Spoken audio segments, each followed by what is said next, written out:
And I think, even though it is an allegation at the moment, we have had so many instances in recent vintage where members of the church have stood accused. And forget this case, because the allegations are what they are at the moment, allegations, but pastors have been convicted. In one instance, I think it's the Rupert Kelly matter,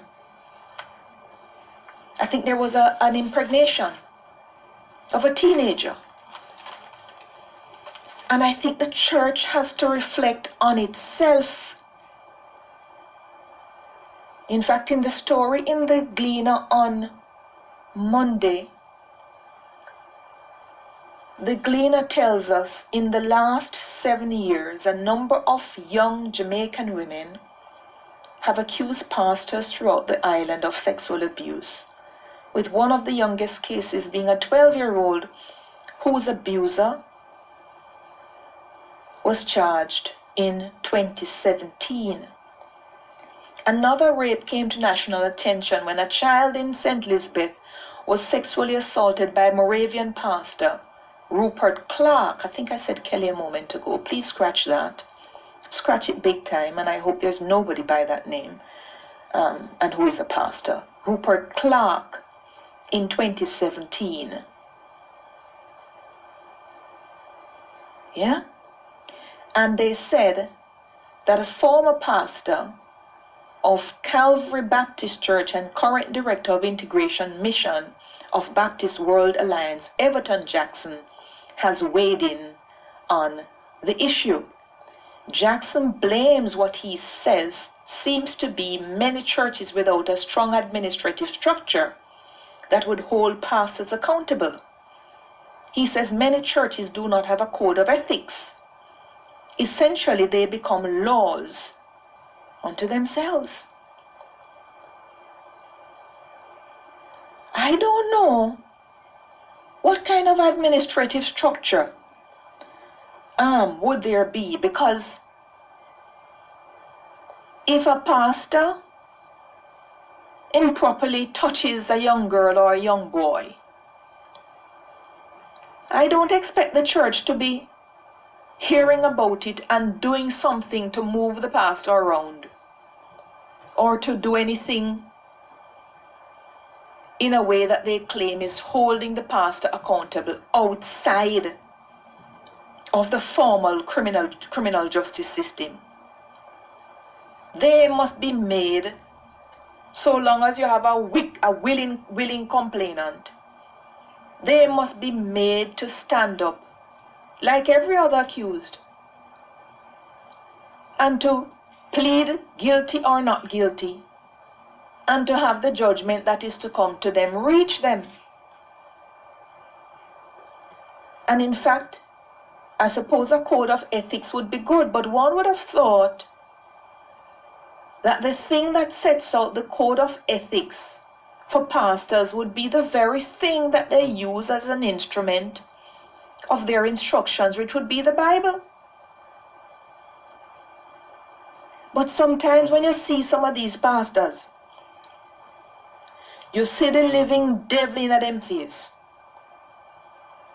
And you have to be so discerning as to know. Sometimes when you hear them say they must speak tongues, you can tell that this is not somebody who has the anointing.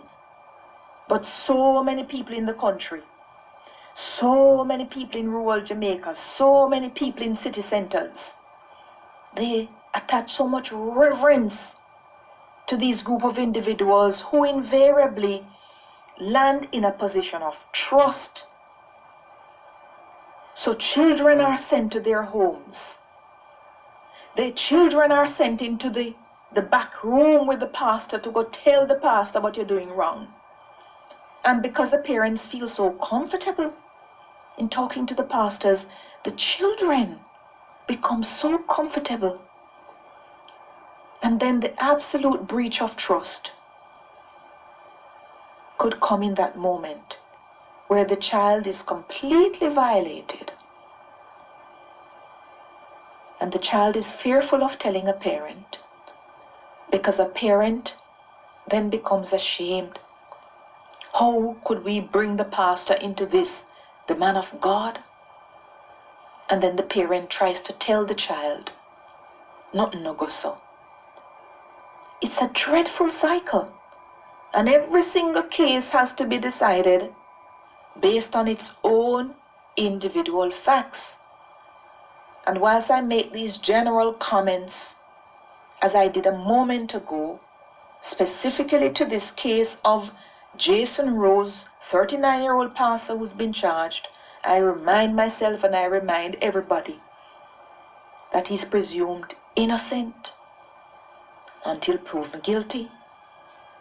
But he can retain his presumption of innocence at the same time, whilst we seek to protect a young girl who has turned up to a police station, it would appear from the initial report, perhaps unaccompanied, and who has voluntarily given a statement to the police. Now that is the basis on which a criminal charge can hang. It's not as if the little girl was coerced to go into the center to go and tell the police something and she now says, I don't want to go forward with it anymore. And even if that happens in some instances, it will take a lot to unlock what may be going on into the little girl's mind. But I think crucial to all of these things, as one of the newspapers reported, the moment a report comes, then a medical examination needs to be undertaken.